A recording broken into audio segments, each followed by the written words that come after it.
ఓం నమ శివాయ శ్రీమాత్రే నమ. మిత్రులకి శ్రేభిలాషులకి అలాగే నన్ను ఇంతగా ఆదరిస్తున్న యూట్యూబ్ ప్రేక్షకులందరికీ కూడా పేరు పేరు ధన్యవాదాలు. మిత్రులారా, మీ అందరికీ పరాదేవత ఎల్లవెల్లలా మీతో ఉండి మీ మనోవాంఛ నెరవేర్చాలని మనస్ఫూర్తిగా కోరుకుంటున్నాను. అలాగే ఈరోజు లక్ష్మీ ప్రాప్తి కోసం లాల్ కితాబ్ నుండి మీకు 3 పరిహారాలు చెప్తాను. చాలా తేలిగ్గా ఉంటాయి. డబ్బు కావాలి అందరికీ, మీకు కావాలి, నాకు కావాలి, అందరికీ కావాలి. సులభమైన పరిహారాలు కావాలి. కష్టంగా చేయలేమంటున్నారు. ఈ లాల్ కితాబులోనే సులభమైన పరిహారాలు ఉంటాయి. కానీ ఇక్కడ ఇంత తేలిగ్గా ఉన్నవి ఫలితాలు వస్తాయని ఒక అపనమ్మకం ఉంటుంది. ఇది సామాన్యులైనా చేసుకోవచ్చు.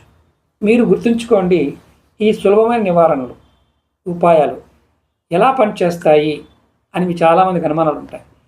నమ్మకం విశ్వాసంతో చేస్తే ఫలితాలు వస్తాయి. ఎందుకంటే లాల్ కితాబ్ అనేది అంత గొప్ప ఫలితాన్ని ఇస్తుంది.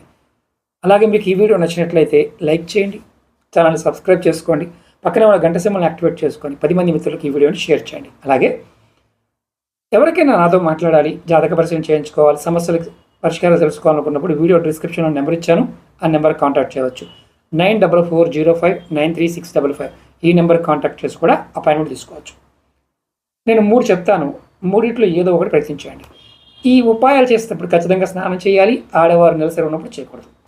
మొట్టమొదటిగా మీరు శుక్రవారం నాడు మీ దగ్గరలో ఉన్న లక్ష్మీదేవి మందిరానికి వెళ్ళండి, లక్ష్మీనారాయణ గుడిగానే వెళ్ళండి. అక్కడ అగరబత్తులు మనకి గులాబీ అగరబత్తులు అంటే మామూలుగా వాటిని ఏమంటాం రోజ్ అగరబత్తులు ఉంటాయి. మనకి సాంబ్రాణి పొలలు. ఆ రోజ్ అగరబత్తుల్ని మనం ఒక ప్యాకెట్ తీసుకొని అక్కడ అమ్మవారి పాదాల దగ్గర పెట్టాలి. మీరు పెట్టాలి తప్ప వెలిగించకూడదు, అక్కడ పెట్టి వచ్చేయాలి. రెండవది, శుక్లపక్షంలో సోమవారం నాడు అంటే నది కానీ కాలువ కానీ ప్రవహించే నీళ్ళున్న దగ్గర కొంత బియ్యాన్ని, ఇరగకుండా ఉన్న బియ్యాన్ని, 100 గ్రాముల బియ్యాన్ని తీసుకెళ్ళి నాకు డబ్బు కావాలి లక్ష్మీ మాత అనుకొని నీళ్ళలో వదలండి. మూడోది, మీ దగ్గరలో ఎక్కడ చింత చెట్టు ఉందనుకోండి, చిన్న చింత కొమ్మ తెచ్చుకోండి. మీ జేబులో కానీ, డబ్బు పెట్టుకునే పర్సులో కానీ, సేఫ్లో కానీ, ఏదైనా కౌంటర్ మీకు లాకర్లు ఉంటాయి కదా, దాంట్లో కానీ ఆ కొమ్మను పెట్టుకోండి. ఏదో రోజు అంటే చింత చెట్టుకి ఆసక్తి ఉంటుంది. ఇది మీకు ఆర్థిక స్థితిని మెరుగుపరుస్తుంది.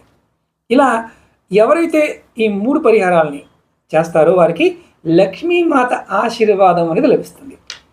అలాగే మీరు తెచ్చుకున్నప్పుడు కూడా ఒక చిన్న ప్రార్థన, అమ్మా నాకు ఇది కావాలమ్మా, మీరు ఈ 3 ఏది చేయడానికి పర్వాలేదు, నాకు ఇది కావాలమ్మా అని అనుకొని మీరు చేస్తే అమ్మవారు మీకు అఖండ ఐశ్వర్యాన్ని ఇస్తుంది. ప్రయత్నించేయండి, ఖచ్చితమైన ఫలితాన్ని పొందుతారు. మీకు ఇలాంటి తేలికని కావాలంటే ఖచ్చితంగా కామెంట్ చేయండి. ఓం నమ శివాయ శ్రీమాత్రే నమః.